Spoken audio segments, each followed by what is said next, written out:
And local government, 300 or 400 organisations doing precisely the same thing in a variety of different ways. I think there is a growing understanding that that can't continue forever, that the taxpayer can't afford this kind of duplication forever, but there is uncertainty as to the best way to start. And in particular, there's uncertainty as the best way to encourage lots and lots of previously vertically separate organisations to start doing things in the same way, which will then allow them to benefit from the economies of scale that this provides.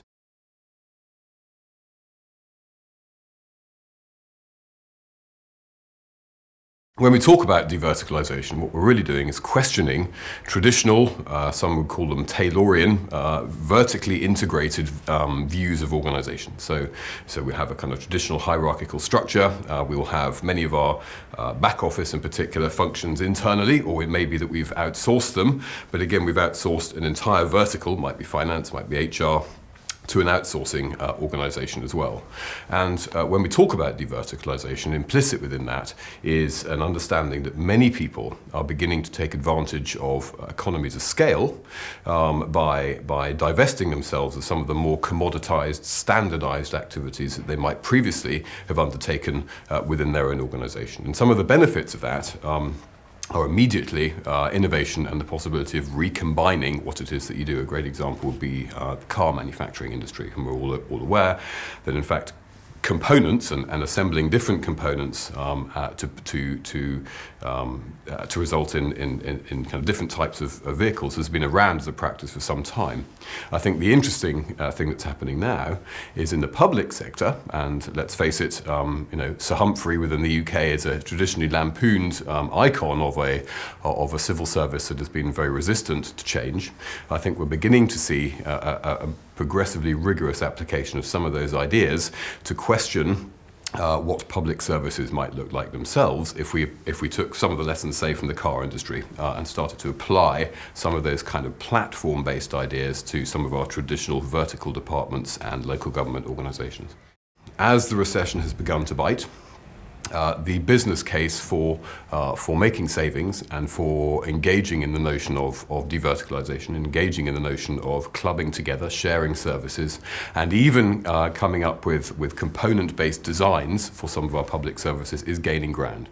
I think it's also fair to say that it's one thing maybe to architect the way in which some of these services might be shared, the way in which traditionally integrated services might be split into different components that can be recombined like building blocks.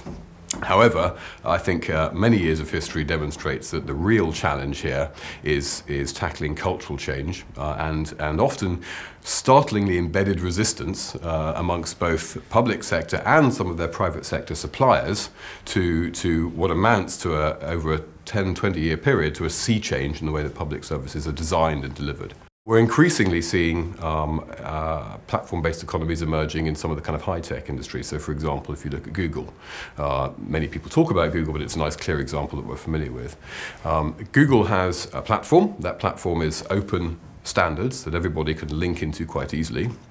Fair enough, but the other important part of the platform is demand. So we know that Google has millions of hits every hour on its website.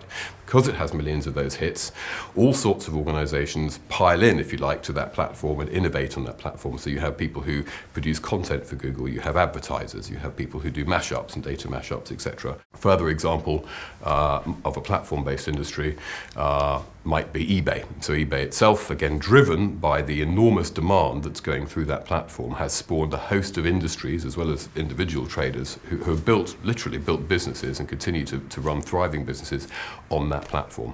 So the notion of standard, open standards with which people can interconnect very easily, supported by traffic and demand, is what drives platforms. So platforms aren't just an architecture. An architecture might just remain out there on a piece of paper. What you need is the architecture and the demand together.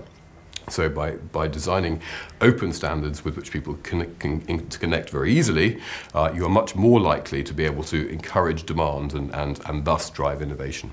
The real understanding here is that much of what we designate as being high security and therefore difficult to componentize isn't actually, and we have to persuade people to let go a little bit more. And there is also a parallel movement when it comes to security towards allowing citizens to own their own data. So the traditional view of security in data was that the nanny state owns the data for you, and part of this debate we're having at the moment with health records. But I think we're going to see progressive shifts, and we're seeing organizations now that are beginning to produce personal data stores that in the future indeed will allow individuals to trade their own data with a variety of organizations, and in fact to receive benefits, financial and otherwise, from allowing people to see their data. I think there's a large spectrum of feeling about this. I think there's a growing acceptance that something has to change, and I think there is a growing acceptance that some of the alternative platform-based models that we've been discussing will apply to the public sector and generate potentially billions of savings every single year if we can get our act together, and this is what this is all about.